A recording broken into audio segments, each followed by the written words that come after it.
Hello and good day to you all.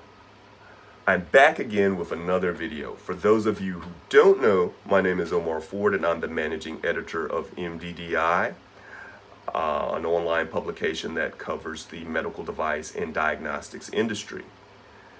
Now let's address the elephant in the room.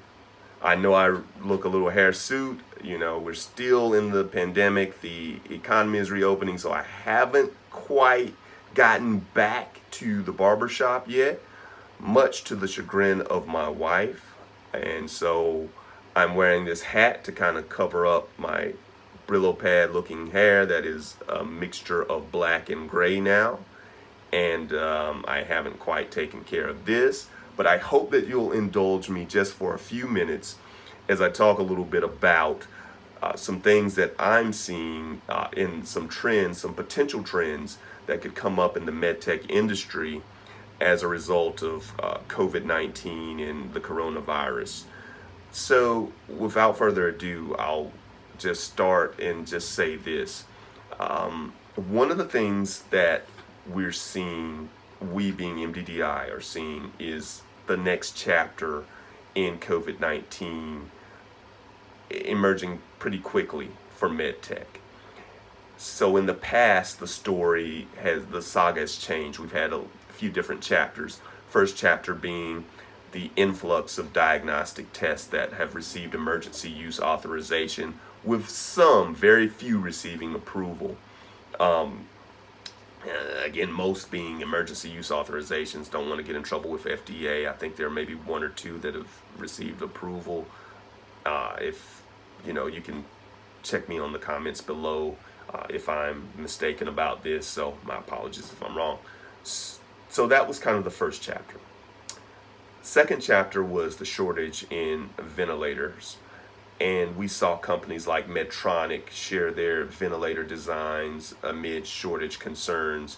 And we also saw companies outside of the medtech industry, in the automotive industry, design ventilators for patients. So that was kind of the second chapter. And then we went to the third, which was the influx of antibody testing. And we are seeing, I think we're kind of in the middle of that right now, but we're seeing like tons of antibody tests receiving emergency use authorization right now. And there's been some kind of controversy in that. Not going to touch that, but we're kind of still in the middle of that saga. But the question is, what is the next chapter? What are the next stories coming up that we're seeing at MDDI? And I want to say that the next stories we're seeing are the response from medical devices and medtech companies. And I want to point out Abiomed as an example of that. Recently, Abiomed received emergency use authorization. And I'm going to pull this up. One second. I'm going to pull this up. And Abiomed, yep, it's coming. Got it. Thought I had it queued up. My apologies. I should have had it queued up, but don't know what happened there. So Abiomed was granted emergency use authorization for the Impella RP to include patients suffering from COVID-19 related heart failure or decompensation, including pulmonary embolism. So why is this significant? Well, in my headline, I wrote that this new emergency use authorization places Abiomed firmly in the COVID-19 conversation, but it also kind of firmly puts medical devices, it kind of firmly places medical devices in the COVID-19 conversation as well.